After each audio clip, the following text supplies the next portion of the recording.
News 16 Kerala. ഇസ്രായേലിന് ആയുധങ്ങളുമായി വരുന്ന കപ്പലുകൾ തടയുമെന്ന് ദക്ഷിണാഫ്രിക്കയും മലേഷ്യയും കൊളംബിയയും.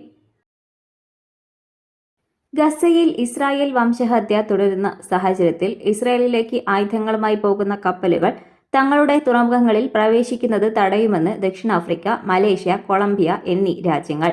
3 രാജ്യങ്ങളിലെയും ഭരണകർത്താക്കളാണ് ഇത് സംബന്ധിച്ച് സുപ്രധാന തീരുമാനം കൈക്കൊണ്ടത്.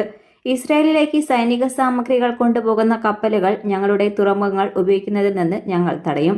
മാനുഷിക നിയമങ്ങളുടെ കൂടുതൽ ലംഘനങ്ങൾ സാധ്യമാക്കുന്ന എല്ലാ ആയുധ കൈമാറ്റങ്ങളും ഞങ്ങൾ തടയും.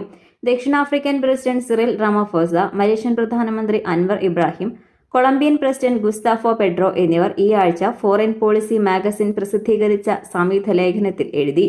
ഗസയ്ക്കെതിരായ ഇസ്രയേലിന്റെ യുദ്ധം അന്താരാഷ്ട്ര വ്യവസ്ഥയുടെ പരാജയത്തെ തുറന്നുകാട്ടിയെന്നും ഇസ്രയേലിന്റെ അന്താരാഷ്ട്ര നിയമ ലംഘനങ്ങൾ അവസാനിപ്പിക്കണമെന്നും അവർ അഭിപ്രായപ്പെട്ടു. അന്താരാഷ്ട്ര നിയമം നടപ്പിലാക്കാൻ നമ്മൾ ഒരുമിച്ച് പ്രവർത്തിക്കണമെന്നും അല്ലെങ്കിൽ അത് തകരുമെന്നും ലേഖനത്തിൽ പരാമർശമുണ്ട്.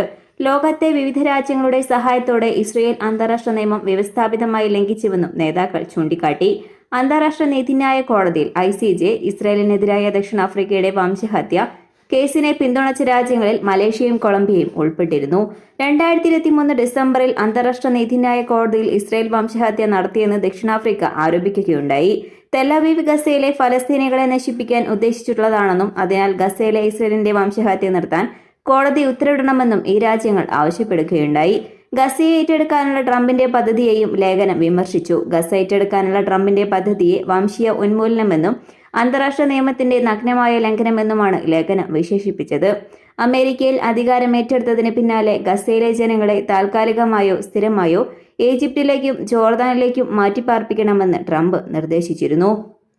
കൂടാതെ അടുത്തിടെ അമേരിക്കയ്ക്ക് ഗസ ഏറ്റെടുത്ത് ഫലസ്തീനികളെ മറ്റെവിടെയെങ്കിലും പുനരധിവസിപ്പിച്ച ശേഷം അതിനെ പശ്ചിമേഷ്യയുടെ റിവിയറാക്കി മാറ്റുമെന്നും ട്രംപ് പറയുകയുണ്ടായി. ദ്വിരാഷ്ട്ര പരിഹാരത്തിന് ലോകം ശ്രമിക്കുമ്പോൾ ട്രംപിന്റെ പരാമർശങ്ങൾ ഏറെ ആശങ്ക ഉയർത്തിയിരുന്നു. News 16 news desk. പക്ഷമില്ല, വിവേചനമില്ല. നേരിനൊപ്പം, നാടിനൊപ്പം, നാട്ടുകാർക്കൊപ്പം. News 16 Kerala channel.